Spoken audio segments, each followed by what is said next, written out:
little bit about the community that I'm entrenched in, right? Mhm. And get a chance to talk about it because I didn't know about it either. I know about Rosewood, I know about all of those different dynamics, I know about Selma, but Mhm. you know, Black Wall Street is a neighboring state. And in Mhm. Texas, we didn't know about that at all. That's Yep. like a lot of stuff it wasn't taught to us, right? Yep. Yep. So got a chance to get a little bit of uh, education, if you will, from different people throughout the community. I got a chance to befriend a lot of the elders in the community. Jim Goodwin, his uh, his dad was was a is really sharp black man there. They actually owned the oldest uh, newspaper there in the state, the oldest black owned newspaper in the state of Oklahoma. It's called the Wow. Oklahoma Eagle. His dad Wow. also owned a plane back then. So think about that. You Wow. know what I mean? His dad back then Wow. in the 20s owned a Yeah. plane. Yeah. That's Yeah. unheard of. You know what I mean? Yeah. It So is. um, so you got a chance to listen to different people talk about, and then the different people from all throughout the state talked about Mhm. it. A lot of the black people wound up talking about it. Um, Mhm. and what I saw, man, I saw that there was no tie-in. I was over at the University of Tulsa, which they want to say, hey, we're the Harvard of the Midwest. It's a very, very affluent academic school, right? Yeah. Um, but community and school relationship was like the worst, right? Mm. There was, I mean, if you look at it, man, there was definitely no representation there. When we start to see, um, you had a couple of people uh, that were in positions that looked like us, but there Mhm. weren't a lot. And shout out to Dr. Derek Gragg, man, one of the sharpest brothers. Derek Gragg is actually he's the athletic director at Northwestern University, one of the top schools in the Ooh, entire that's big country as time. well. Yeah. Yeah, Wow. man, shout out to Derek Gragg, man. So I got a chance to talk to him, and we'd have dialogue and things of that sort of times. Um, talk to those elders in the community, and I was like, why are those people feeling like they're not welcome here on campus? Where's the disconnect? Where's the disconnect? So I wondered at times. I was like, it had to be something from way back then. Because we didn't really get a lot of the students nor the student athletes that were pillars in the community to even come over to the school. Why was Wow. that? So Yeah. that's kind of what got my wheels turning a little bit, if you will, right? Mhm. So one of the things that I wanted to do, I was like, start going out, and I would take my players to little league practices. And I was like, hey, Mm. you're not going to be just a football player. You're going to go out and service this community. There's somebody that Mhm. looks like you that Mhm. you've never met, but they've looked at you some sort of way and they're Mhm. inspired by you. We're going to go touch these guys. So I would take my guys and we go to some of the, TYA Bulldogs. We go to some of these little practices, Mhm. and Mhm. the kids lit up. And I was like, well, we're going to Wow. take it a step further. We're going to Mhm. go make sure you guys are visiting some of these black owned businesses and restaurants. Just go show your Wow. face there. So they start to do that. And I would invite those. I would just give my, hey, come over here. I want you to be a guest at the game this week. Please come over and check us out. And it wasn't about football. It's just about exposing them to something else. I want to make sure that those bridges were being built. So those guys, Yeah. and we were also bridging the gap between community and school. So started doing more and more research, and I was like, uh, talked to Dr. Greg. We wanted to put together something where we honored um, not only central pillars of the community, but people that worked as a part of the university as well, and also make sure that we did things for those barrier breakers that have gone on before us.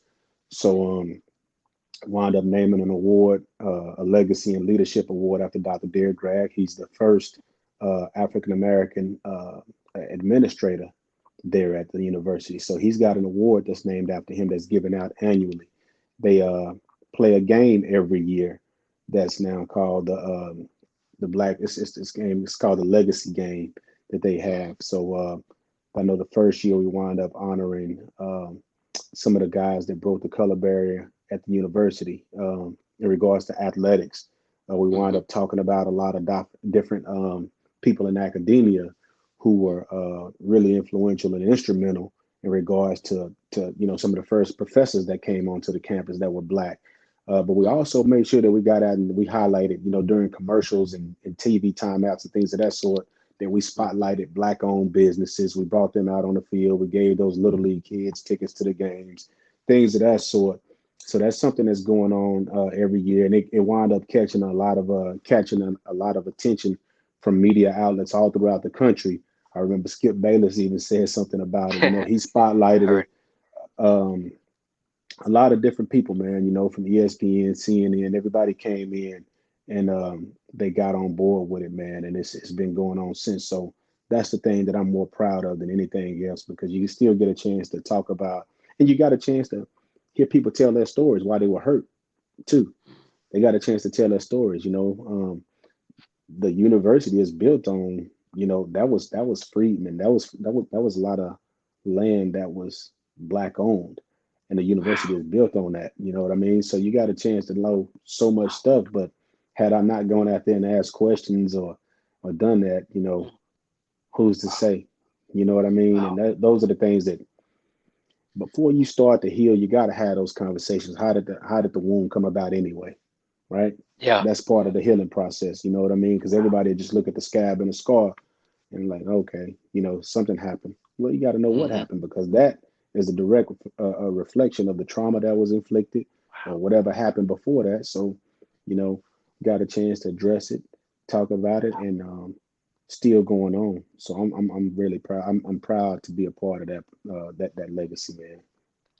Man, that got me emotional. That really got me emotional just because, in part, because I love history. So, it's like Yeah. these stories are stories that are also in a lot of other areas, a lot of other cities, man. Uh, So I want to dig at this a little bit. I want to dig at this a little bit because it's fascinating to me.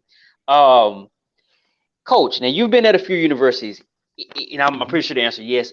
Are these schools typically kind of like the neighborhoods when it's like one neighborhood is on across the tracks, this other neighborhoods over this cross track? I think about Dallas with SMU. Mhm. SMU is kind of corner to Highland Park. I guess technically University Park, and then you go farther south and you pass downtown. Then you get into what is South Dallas, which has a whole another history. Are the universities you worked at? Is that kind of the common thing that these universities are in areas that are kind of, I guess, affluent? Is that the norm? Um, I'm trying to think out of the universities that I've been to, you know, Now I heard some not, like I heard Tulsa. USC not. I've heard some that are not, but it's just interesting. Then Yeah, I also want to get on the administration piece with, like I said, Doctor. You said Dr. Bragg, right? Is it Bragg? Greg with the Bragg. G. Yeah, Hmm. I want to hit on that too to ask kind of like how important is it to have true diversity at that leadership level? Okay. Yeah, so to answer your first question, there are a lot of universities, especially that I've worked at, that are Houston is the demographics and the setup that you see there in the city of Houston, where I was on the southwest side for Houston Christian University, it's different. So that area has changed. It's changing again. They're going through a lot of gentrification there as well Yeah, because things are yeah. changing. It's the area where Sharpstown Mall used to be, and that used to be Okay. one of the malls that everybody would go to back then. Um, Hmm. but it's changing. It's changing. The city is doing a lot of work there, so it's definitely changed. But it had that makeup. Hmm. The University of Tulsa definitely had that makeup. Hmm. Um, it was set right in the middle. Uh, 10 minutes from downtown, but you were 10 minutes from North Tulsa. Not even 10 minutes. You're probably about 5 minutes Hmm. from North Tulsa as well, Hmm. where you have a lot of minorities live, and that area has changed as well. But um, those areas have start to change out over time, just, through gentrification. You've Hmm. had people, um, buy buildings, start businesses there, and those different dynamics there. So a lot has changed there. Um, Hmm. where I was at the University of Missouri. It's typical college Now, how was town, that, Coach? Yeah, how's that? Because I've never, how's that geographic? And Coach, I'm one of these Yeah. nerd nuts. I want to know